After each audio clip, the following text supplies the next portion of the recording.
In Chapter 7, we're going to look at functions and graphs, and a lot of this will be familiar, but yet a lot of this will also be new terminology and vocabulary.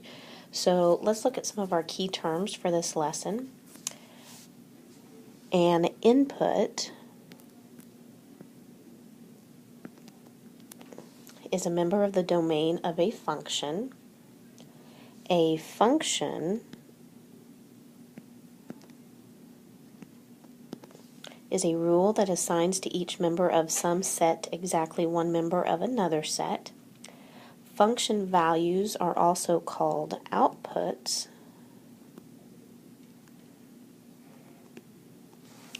The variable x in f of x equals 2x minus 7 is called the independent variable.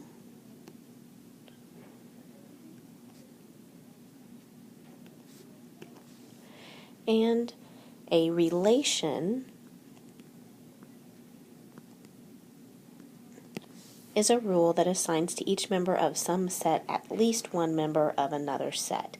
So you can see that relation and function are very similar in their terminology, but there is a slight difference, and we'll talk about that in future examples. Now we've got, it says determine whether each is a function, and so we have arrows being drawn. So what we have is, these are called mappings.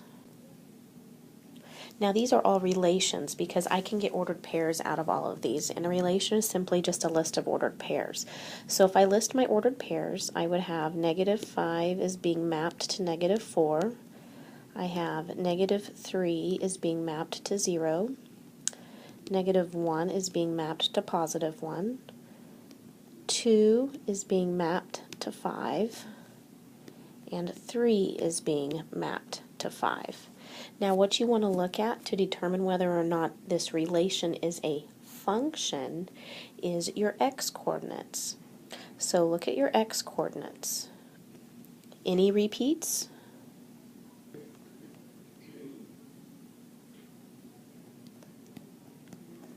And the answer to that question would be no. I have -5, -3, -1, 2, and 3. Nothing's being repeated.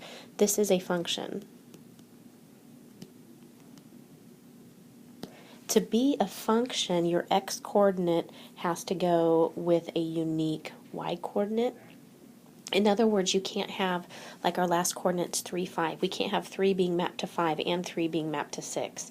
That would not be a function. But that's not the case here.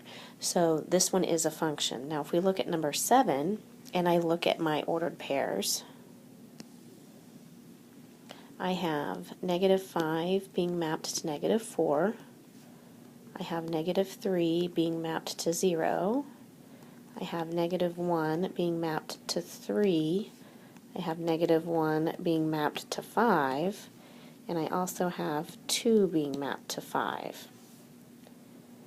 So because I have a repeat in here, I have -1 being split between 3 and 5. So we cannot have an x-coordinate going to 2 different y-coordinates, so this is not a function.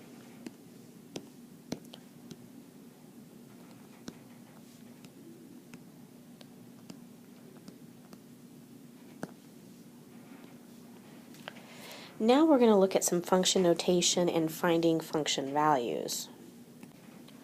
First of all, we need to look at this problem because this is written in function notation, which we're not used to seeing. But g of v equals 7v plus 1 is the same thing as if we were doing y equals 7x plus 1. We're used to seeing equations in that way with an x and a y. This is the same function, we just have it written in function notation. What this means is the g is not a variable, it's the name of the function, and v is your input value.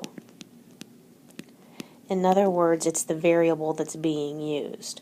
So this g of v is not an operation. This is not multiplication when you see those parentheses. This is simply the g function, and we're going to input a value, and so every place where I see v, I'm going to replace with whatever that value is. For instance, our first problem is g of 4. So every place where I see a v, I'm going to replace it with a 4 and evaluate. We're just using substitution. You've done this before. It just looks a little different and has a different name. So we've got 28 plus 1. So it looks like g of 4 is 29. In other words, our g function is 7v plus 1.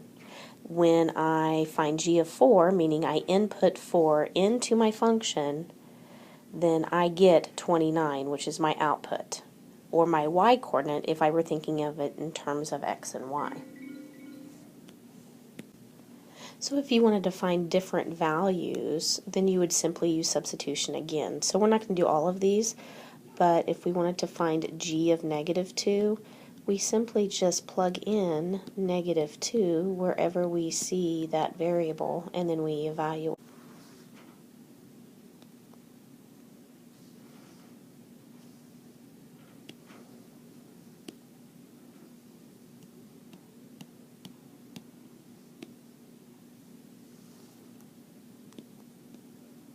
So -2/3 times 6 over 1 plus 3 gives me -4 plus 3, -1. So when I plug in 6, I get -1.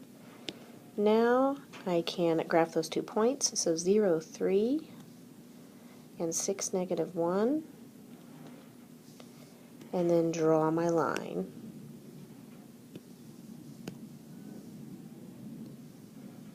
Draw your line through the 2 points. And there's your graph of your function. Again, if the f of x throws you off that notation, just replace that with a y and continue graphing. So let's look at a couple other graphs. Now we have g of x equals 4, and that's an absolute value. So again, you can make an xy table. You can also use your graphing calculator to help you generate ordered pairs if you know how to graph using an absolute value. There's some resources in Angel, and if you're taking a face-to-face class, then we'll talk about it in class. But you can put absolute values in your graph. We're going to go ahead and just plot a couple points, though, because this one's pretty simple to graph. If I plug in 0, I'm going to get 0. If I plug in 1, 4 times the absolute value of 1 would be 4.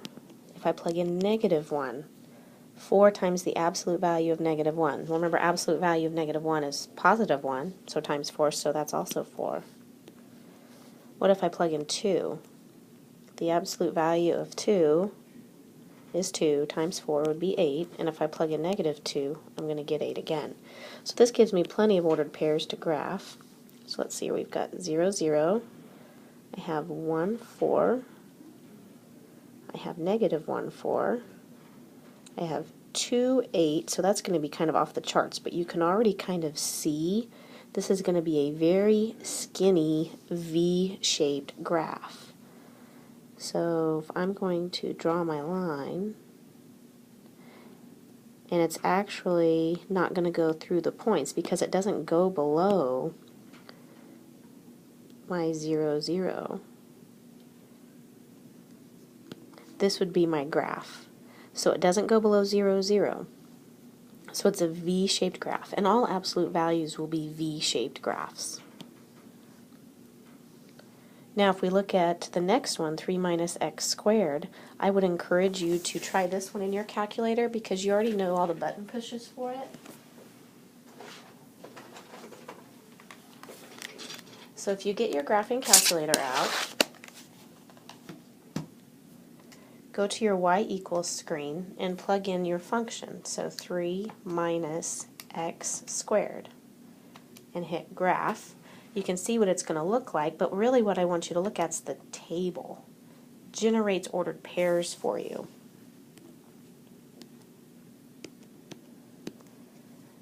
So if we have an xy table, again, I always like to put in 0. That's always the easiest. And you can either look at your table in your calculator or you can mentally plug in 0.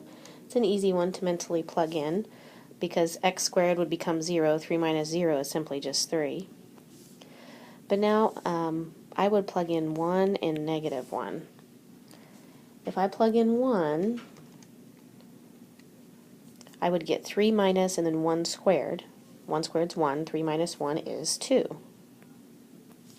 If I plug in negative 1, I also get 2, because negative 1 squared is 1, and 3 minus 1 is still 2. If I plugged in a positive 2, 2 squared would be 4, 3 minus 4 is negative 1. So let's see what these points are going to give us. So 0, 3, 1, 2, and negative 1, 2.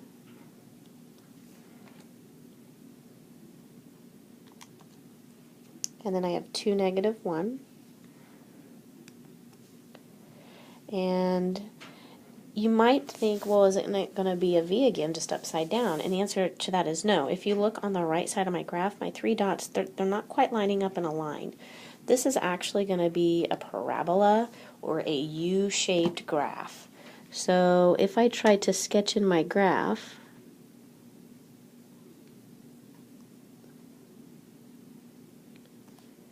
this is what it would look like. So it's not going to be a V because I can't get a straight line to go through all of those. So squareds, if you see a squared in your function, it's going to give you a U-shaped graph. If you see an absolute value, you get the V-shaped graph.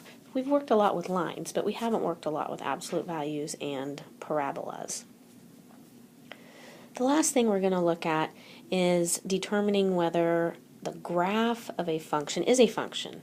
So before we looked at a mapping and decided if it was a function or not, now we're going to look at a graph and decide whether it's a function or not. Remember, to be a function, your x value can only go with one unique y value. You can't have your x going to 2 different places. So we use something called the vertical line. So the vertical line test. If you have a graph, you can use this very simple test to decide whether or not your graph is a function. So I can take a line and draw it anywhere in my graph. And if it only touches my graph in one place, then it's a function. This one is not a function. So it flunked the vertical line test. The reason being is if you look, let me get a different color here. My line crosses my graph in 2 places, right here and right here. In other words, I have that x value of negative 3 because I kind of tried to draw my line through negative 3. Negative 3 is being paired with, well, close to positive 1, but it's also being paired close to negative 3. In other words, that negative 3x value is going to 2 different places. So circles are not functions. What about this kind of strange? It's not a line. It's actually, you'll find out later, an exponential function. But if I draw my line, okay, it's only hitting my graph one time. And remember, you can draw as many lines as you want. See up here in my circle, I could have drawn another line and it still hits twice. But you can see this only hits once. Only once, once, once, once. So this is a function because it only hits my graph in one spot. In other words, my every x coordinate is only paired with one y coordinate. It's not going to 2 different y coordinates. What do you think of this very bottom one? Only touching it once, only once, once, once. Looks like that one's a function as well. So use your vertical line test if you have a graph to decide whether or not a graph is indeed a function.